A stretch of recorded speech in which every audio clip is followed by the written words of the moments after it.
19 শতকে বাংলা সাহিত্যের উল্লেখযোগ্য কবি নবীনচন্দ্র সেন। দেশপ্রেমিক কবি হিসেবেই খ্যাত ছিলেন তিনি। পলাশীর যুদ্ধের কবিরূপে 19 শতকের নবজাগরণের কবি নবীনচন্দ্র সেন সেকালে বাংলা সাহিত্যে সর্বাধিক পরিচিত ও জনপ্রিয় হয়ে উঠেছিলেন। মাইকেল মধুসূদন দত্ত ও রবীন্দ্রনাথ ঠাকুরের মধ্যবর্তী সময়ের কবিদের মধ্যে নবীনচন্দ্র বাংলা সাহিত্যের ইতিহাসে বিশেষ স্থান পেয়েছেন। দেশপ্রেমে উদ্বুদ্ধ হয়ে লিখেছেন কবিতা ও গীতি কবিতা।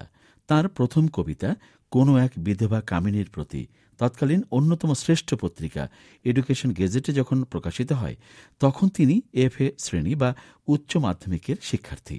প্রথম গ্রন্থ অবকাশ রঞ্জিনীর প্রথম খণ্ড প্রকাশিত হয়েছিল 1278 বঙ্গাব্দের পহেলা বৈশাখে।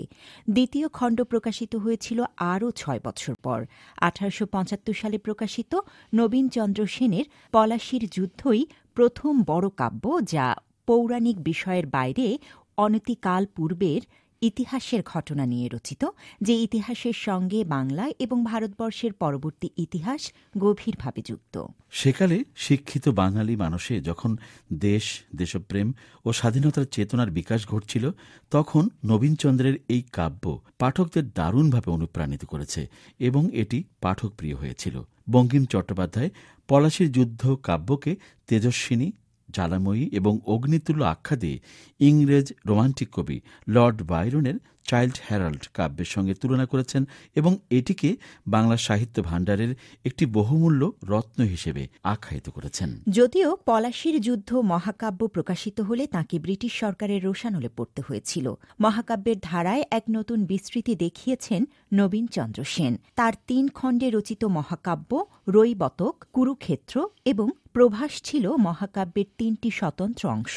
এই কাব্য 3টির মধ্য দিয়ে তিনি কৃষ্ণ চরিত্রকে বিচিত্র কল্পনায় ফুটিয়ে তুলেছেন, যার তুলনা বাংলা সাহিত্যে আর পাওয়া যায় না। এছাড়াও ক্লিওপেট্রা এবং রঙ্গমতী তাঁর রচিত উল্লেখযোগ্য 2টি কাব্যগ্রন্থ। নবীনচন্দ্র সেন যেমন রচনা করেছেন মহাকাব্য, তেমনি ভগবত গীতা ও মার্কণ্ডেয় চণ্ডীরও পদ্যানুবাদ করেছেন। যীশুখ্রিস্টের জীবন অবলম্বনে তিনি যেমন লিখেছেন কাব্যগ্রন্থ খ্রিস্ট, তেমনি বুদ্ধদেবের জীবন অবলম্বনে লিখেছেন অমিতাভ, কিংবা শ্রীচৈতন্যের জীবন অবলম্বনে অমৃতাভ। কেবল পদ্যেই নয়, গদ্যেও তিনি ছিলেন অতুলনীয়। তাঁর আত্মজীবনী আমার জীবন অত্যন্ত সুখপাঠ্য, যেখানে নবীনচন্দ্র সেন তাঁর বাল্যজীবন, ছাত্রজীবন এবং পিতৃহীন জীবন অধ্যায়ে বর্ণনা করেছেন নিজের জীবনের নানা অধ্যায়, ভারতবর্ষের তৎকালীন সময়কালসহ বহুদিক। তিনি ভানুমতী নামে একটি উপন্যাস রচনা করেছিলেন। 1847 সালের 10 ফেব্রুয়ারি চট্টগ্রামের রাউজানের নোয়াপাড়ায় সুপ্রসিদ্ধ প্রাচীন জমিদার পরিবারে নবীনচন্দ্র সেনের জন্ম। পিতা বিখ্যাত জমিদার গোপীমোহন রায় খুব প্রজাদরদী ছিলেন। মাতার নাম রাজেশ্বরী। নবীনচন্দ্রের পড়াশোনায় হাতেখড়ি হয়েছিল চট্টগ্রামের নিজ গ্রামে। চট্টগ্রাম কলেজিয়েট স্কুল থেকে এন্ট্রান্স, কলকাতায় প্রেসিডেন্সি কলেজ থেকে FA এবং স্কটিশ চার্চ কলেজ থেকে BA পাশ করেছিলেন তিনি। প্রেসিডেন্সি কলেজের অধ্যক্ষ সাটক্লিফের সুপারিশে কলকাতার বিখ্যাত হেয়ার স্কুলে শিক্ষক হিসেবে কর্মজীবন শুরু হয়েছিল নবীনচন্দ্র সেনের। পরে 1868 সালে ডেপুটি ম্যাজিস্ট্রেট নিয়োগ পরীক্ষায় অংশগ্রহণ করে উত্তীর্ণ হলে তাঁকে বেঙ্গল সেক্রেটারিয়েটের অ্যাসিস্ট্যান্ট পদে নিয়োগ দেওয়া হয়। পরের বছরই যশোরের ডেপুটি ম্যাজিস্ট্রেট ও ডেপুটি কালেক্টর পদে তাঁকে পদায়ন করা হয়।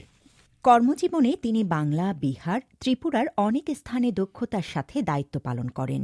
নবীনচন্দ্র সেন 2 দফায় প্রায় 8 বছর ফেনীতে ডেপুটি ম্যাজিস্ট্রেট ও ডেপুটি কালেক্টর হিসেবে কর্মরত ছিলেন।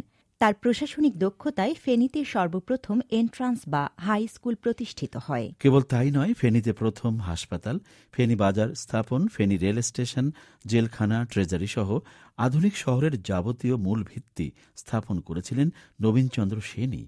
কবি হিসেবে বাংলা সাহিত্যে তাঁর সব সৃষ্টি যেমন প্রমাণ, সংগঠক হিসেবে প্রমাণ বঙ্গীয় সাহিত্য পরিষদ, দক্ষ প্রশাসক হিসেবে প্রমাণ জঙ্গলাকীর্ণ স্থান থেকে আজকের আধুনিক ফেনী শহর। 1909 সালের 23 জানুয়ারি চট্টগ্রামস্থ স্বীয় বাসভবনে শেষ নিঃশ্বাস ত্যাগ করেন কবি নবীনচন্দ্র সেন।